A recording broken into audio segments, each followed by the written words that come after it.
तो दोस्तों क्या हाल चाल है। आज हम बिहार के सबसे बड़े जमींदार स्टेट बेतिया राज का इतिहास देखेंगे, जिस पर जैतहरी वंश के भूमिहार ब्राह्मणों का राज था।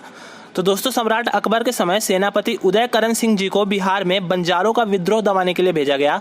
हाजीपुर में बंजारों के साथ हुए भिड़ंत में उन्होंने बंजारों को मार गिराया और बहुतों को बंदी बनाकर ले गए।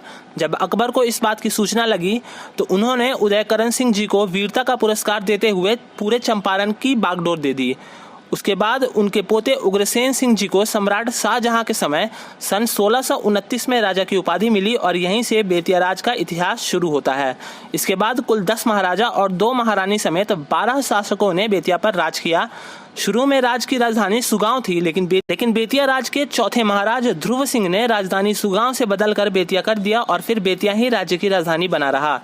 बेतिया के शासकों के नाम इस प्रकार हैं: राजा उग्रसेन सिंह, राजा जय सिंह, राजा दिलीप सिंह, राजा ध्रुव सिंह, राजा जुगल किशोर सिंह, राजा वीर किशोर सिंह, राजा आनंद किशोर सिंह, महाराज नवल किशोर सिंह, महाराज राजेंद्र किशोर सिंह और महाराज हरेंद्र किशोर सिंह, जो कि बेतिया के आखिरी महाराज हुए।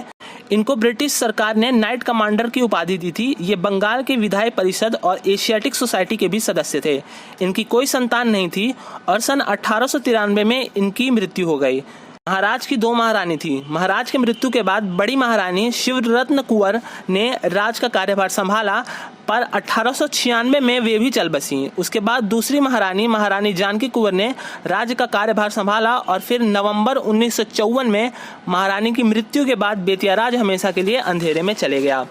ये सभी शासक गंगाश्वर देव, जो कि जैतहरी वंश के ब्राह्मण थे, उन्हीं के वंशज थे, जो आज भूमिहार ब्राह्मण परिवार का एक संप्रदाय है। ये सभी शासक मुख्यतः कश्यप गोत्र की शाखा से थे।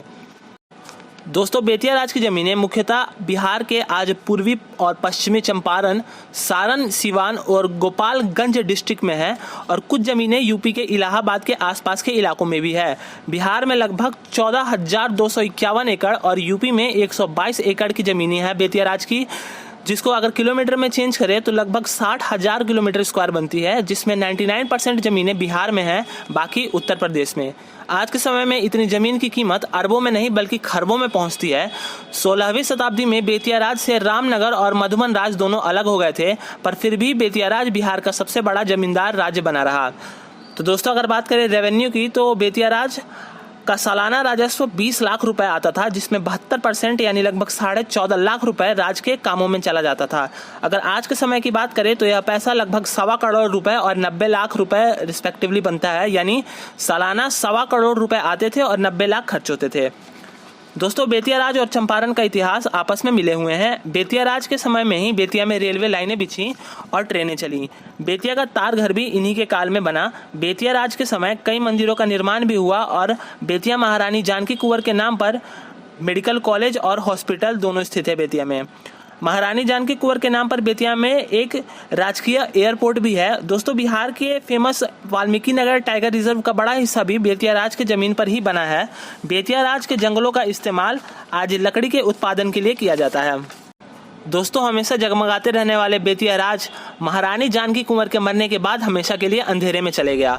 आज बेतिया राज की इमारतें जर्जर स्थिति में पहुंच चुकी हैं और कई तो टूटने के कगार पे हैं।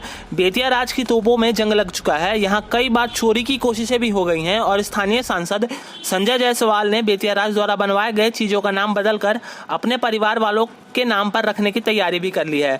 बेतिया राज का कोई वंशज न होने के कारण आज बेतिया राज की सारी संपत्ति बिहार सरकार ने अपने अधीन ले लिया है और राज के धरोहर को इतने बदहाल स्थिति में खंडहर बनाकर छोड़ दिया है।